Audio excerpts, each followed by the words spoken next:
Kingdom Theory Channel presents the history of kingdoms in Southeast Asia and around the world. أعوذ بالله من الشيطان الرجيم بسم الله الرحمن الرحيم.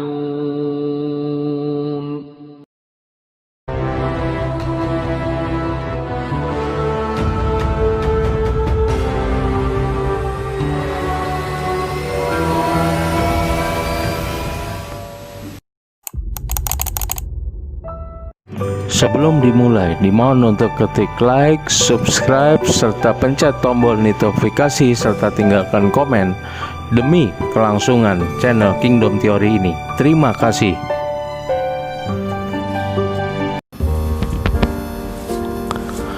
The inscription of Syailendra in Java. In Indonesia, two inscriptions regarding the Syailendra were found. Syailendra means king of mountain, which suggests belonging to the elite of Hunan family. R.C. Majumdar gives explanation of them as follows. The Kalasan inscription dated 778 AD.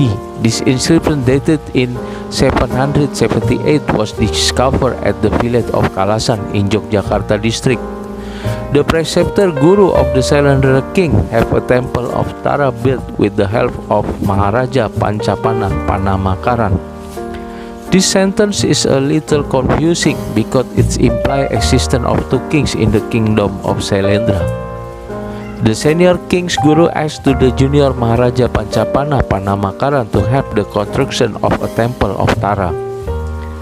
Panamakaran was supposedly at first a lower king of the Syailendra family, and he was assigned to the commander of Syailendra's navy. Panamakaran defeated Chenla at Chaya and Lakon Sitamarat, as he was recommended to take the title of Maharaja of Sriwijaya. So within the Syailendra family, Panamakarana was elevated to the top position, and he was called Maharaja Pancapana Panamakarana in Central Java.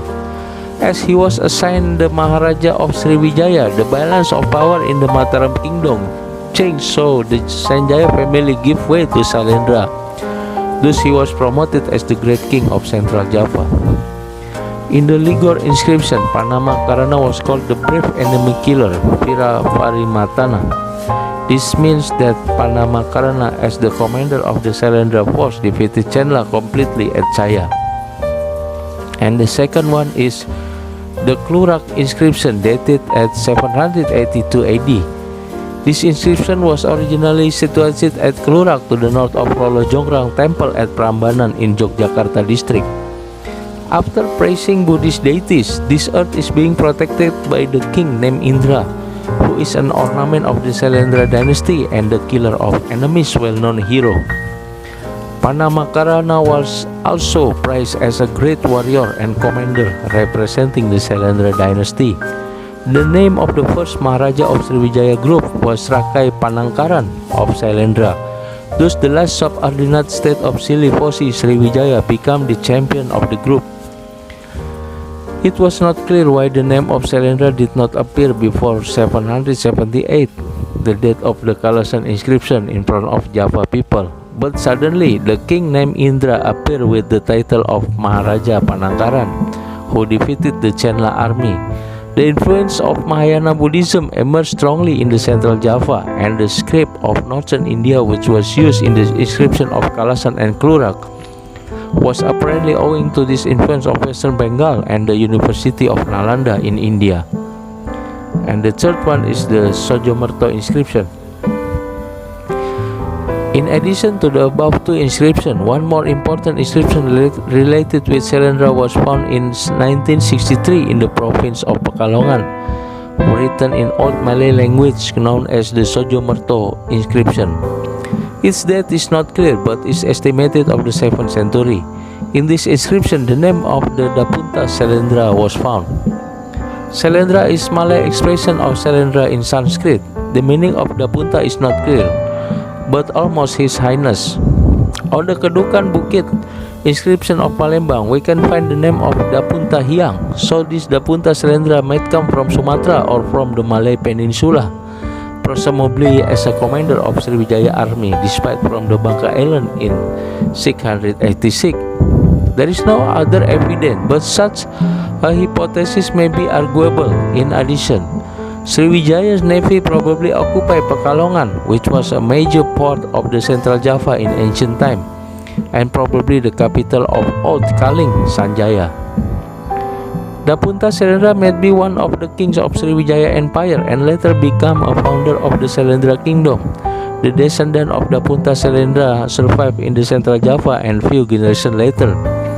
The name of the Syailendra Dynasty came on the mainstream of history. The history of Sriwijaya in Java started in 686 to 687 when Dapunta Syailendra landed near Pekalongan and conquered the Sanjaya Kingdom. However, Syailendra without doubt coexist with the Sanjaya Kingdom because Syailendra had no intention to govern the whole Central Java. Syailendra wanted to control the external trade of Kaling from Sanjaya. Perhaps Syailendra could not administer the inland problem of Java because they had no knowledge to control a large number of villages and farmers. The retaliation against Chenla from Sriwijaya group was conducted mainly by Syailendra, which had large population and could organize big and strong navy. The history of war was not recorded in any annals, but the tributary records of Sriwijaya group tell what had happened in this area. This understanding clarified the meaning of the legal inscription in 775 and the development of the kingdom of Syailendra. The new Kaling Syailendra sent embassies to China in 768, 69, 813, 815, 818 and between 827 and 35 and 860 and 873 AD. In addition to the new Kaling country, named Java Sepo sent embassies to China in 820, 831 and 839. This Java or Sepo was different from Syailendra, and it was perhaps the Sanjaya kingship mainly based in the eastern Java and later regained the helm of the central Java. After establishing the Syailendra kingdom, Sanjaya had no intention to send its own embassy to China. Because the tributary trade with China had been controlled by the Sriwijaya headquarters, which was probably located at Chaya until 742. Thereafter, the name of Silifosi Sriwijaya in the Tang Chronicle disappeared until 904 AD. After the expulsion of Chenla from Chaya, Syailendra got free hand to send embassies to the Tang Dynasty, representing whole Sriwijaya group, and dispatched its ship to China, mostly from the east coast of the Malay Peninsula, probably from Satingpra near Songkhla. In this case, Syailendra used the name of Kaling to cover up the fact that Sriwijaya had occupied Kaling Sanjaya nearly a century before. George Codes writes, in any case, the appearance in the southern island of Syailendra with their imperial title of Maharaja was, we can safely say, an international event of importance. However, George Codes did not elaborate on the meaning of an international event of importance. George Codes and his followers could not connect the Kota Kuapur inscription of the Bangka Island with Syailendra in the central Java. They sent the navy of Silifosi or Sriwijaya to the West Java Tarumanagara, of which existence was quite vague. However, Tarumanagara is wrong direction. Silifosi Sriwijaya enemy was in the central Java. The kingdom of Sanjaya or Kaling, the real competitor against Silifosi Sriwijaya. There are so many arguments about the relation of Syailendra and Sanjaya. The father of Rakai Panangkaran with the title of Sri Mahajaya who became the king of Syailendra is unknown. Anyway, Panangkaran came from the Syailendra family and he expelled Chenla from Chaya. In some inscription, Panangkaran epithet is a killer of proud enemies or the jewel of Syailendra family. Judging from this word, he might be a strong army commander. His son and successor is Samaratunga, who might be Samaragrawira. Samaratunga had married Tara, the daughter of Dharmasetu, leading king of the Sriwijaya Empire, and got a son named Balaputra Dewa.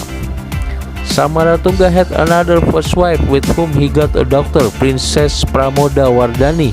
She married to Rakai Pikatan, who defeated Prince Balaputra and exiled him to Swarnadwipa, Sumatra and the Malay Peninsula, the traditional Sriwijaya territory, before 686. Even though Panangkaran and Samaratunga belonged to the Syailendra family, they became the king of the Mataram dynasty. Formerly, the Sanjaya family should have inherited the Mataram dynasty. As above mentioned, Syailendra was a newcomer in the Central Java who could not or did not expel Sanjaya by force. In a sense, both families coexist peacefully for a long time. The Syailendra family believed in Mahayana Budhism and the Sanjaya family Hinduism or Shivaism. However, in the middle of the 8th century, Panangkaran of the Syailendra family probably took over the seat of the Mataram king after he got the title of Sri Maharaja of Sriwijaya. The kingship of Mataram was succeeded to his son Samaratunga or Samaragrawira. However, after the death of Samaratunga, the situation changed unfavorably for the Syailendra family. Finally, Prince Balaputra lost the power struggle with Sanjaya family and left Java, but he became the Maharaja of Swarnadwipa. There may be some argument that Balaputra had the political power in Swarnadwipa. His grandfather and father had left some heritage to him, so Balaputra was probably respected by many of the Sriwijayan kings. However, Syailendra kingdom substantially disappeared in the Central Java after Samaratunga died, even though Pramoda Wardani, sister of Balaputra, retained some political influence as the queen of Rakai Pikatan. Anyway, Prince Balaputra seemed to have established his own realm in Swarnadwipa or in Sumatra and the Malay Peninsula.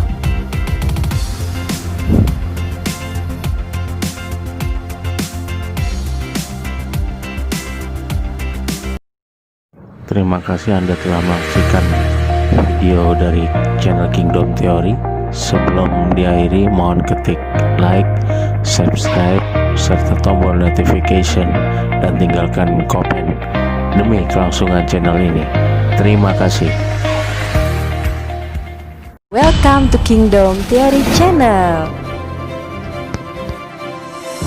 Selamat datang di channel Kingdom Theory, channel tentang sejarah kerajaan di Asia dan dunia. Selamat menikmati.